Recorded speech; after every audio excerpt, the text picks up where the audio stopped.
I know a lot of people know you as, the president of the Green Party, but just tell us a bit about yourself. What do you want Canadians to know about you? Because you're more than just the president of the Green Party. So just just give us that background.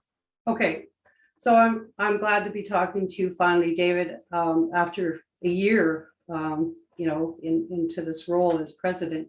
My name's Lorraine Rekmans. I am a band member of the Serpent River First Nation. I am of Anishinaabe and French heritage. I'm a business owner, six-time federal candidate, and I served as the critic for Indigenous Affairs for the Greens for 12 years, actually maybe 13 years. Did I say that I'm a grandmother? Of course I'm a grandmother. Business partner with my husband. I've been working on social and environmental justice for my entire life. My entire career has been focused on environmental and social justice. And that's why I joined the Green Party. I thought that my values aligned with the party's values. And I wanted to take action on climate change.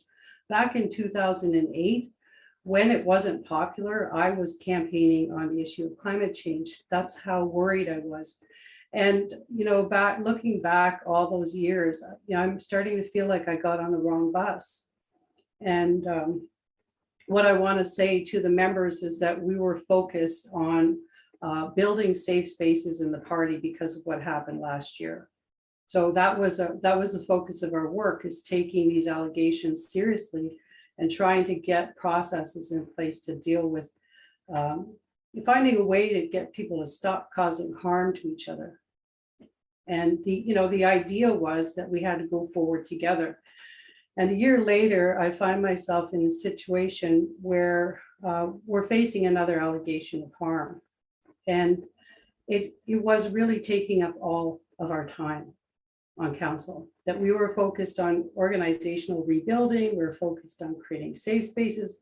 And in the last year, I never heard the party talk about climate change, which, I just thought it is important to address safety. It's a given, right? So it is in the ethics principles of the Green Party that we treat each other with respect.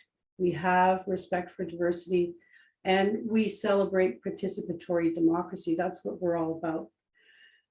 It was exasperating, I think, to see another allegation coming at us so publicly when we were building these processes. And we did so much work to create a leadership race. We had thousands of volunteers engaged. We were mobilizing the Green Party.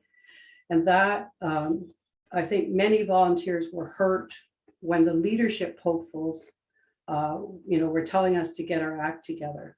They were telling us to get our house in order. And it looked like a squandered opportunity to use the leadership contest as a platform to attack the volunteers. And on principle, I resigned because we called for an investigation into these harms. We agree that there has to be an investigation into these harms. And I suggest that we should suspend the leadership race until this thing is sorted out, until we recognize or find where the harm is coming from, how the harm is impacting our volunteers, and take action on it. So it was suspend the contest until the investigation is complete. Let me jump in here, Lorraine, and ask you this. Do you feel that contestants were trying to politicize that event that happened about a week ago to further the contest? Yes, so what, I don't know what reason, so it boggles my mind. If you're running to be the leader of a political party, why would you make your first public statement such a damning indictment and criticism of the party that you're trying to lead? It may have been opportunistic to try to, use an incident to attract certain voters. I don't know. I can't even suppose the reason. right? Like, would you go into a job interview and on the same day insult your boss? Who would do that and why? I think it's a squandered opportunity. The focus has been taken away. The focus has been taken away from the work that the volunteers did in the last year to rebuild this party, with a spotlight being, shone on the harm that was caused to our interim leader. Now, we apologized. It was an honest mistake. We understand how the mistake happened. We apologized, and the interim leader accepted our apology. We like to think whenever people make big moves like that you've made, or something big happens in our own life, that it's just always one incident that causes it. Is it just this one incident? Is it more than that? Have you been thinking for some time about stepping down? You know what, David? We like to simplify things and just say it's one event, but no, it's more not than one that. event. No, I mean, since I became president, it was clear to me certain people in the party wanted certain people removed from the party.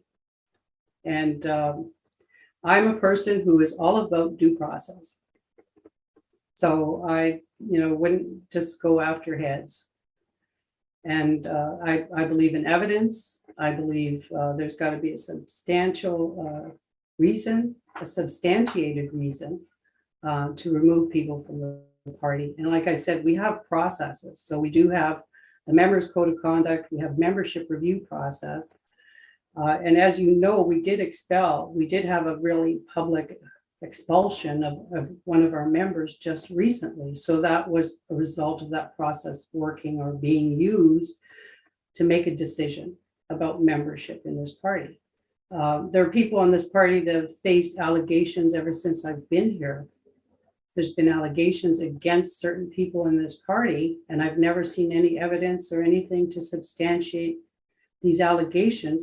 So that's what I was telling the candidates. I cannot take action on something I can't see. I cannot fight smoke. Sorry.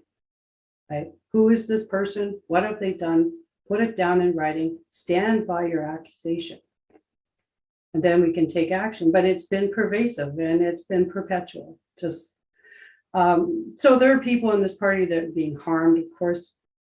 I don't know where the evidence is. That's problematic. So this is why I really believe in investigations. And I think if they have integrity and they're done by a neutral third party, we can really get to the bottom of our issues. We can't investigate ourselves, right? That doesn't work. And if we had a good solid investigation, we're able to uncover all these issues. You're right, it's not one thing. And I've had my challenges. I came in, it was a tumultuous time, when Annemie left the party. It was a difficult time for all of us, hard to recover from. So there was a lot of resistance, like I said in my letter, a lot of resistance to change. And I did come in to help. I seriously, offered my two hands in service to this party. I said, let's rebuild this party. Let's start with integrity. Let's start with kindness, all the 7 grandfather teachings. Let's have some humility. Let's have a little bit. And I had a lot of humility, David. And sometimes when it was even beyond me to have humility, I had it. And I said in my letter, I just, I kept my mouth shut because I thought the work we were doing was too important. Okay. I just want to be clear because I've read the statement that was put out by those 4 candidates, one of them who is a member of caucus and also Mike Morris. And I've read Kurtner's statement. I've also listened to the conference held by Gabriel Barron and Nocini Messini. Forgive me if I'm mispronouncing. Messier? Yeah, Nocini Messier. Messier, thank you. What was it that was said that is making you feel that they don't have confidence in you. You don't have confidence in them. I just don't want to, assume anything.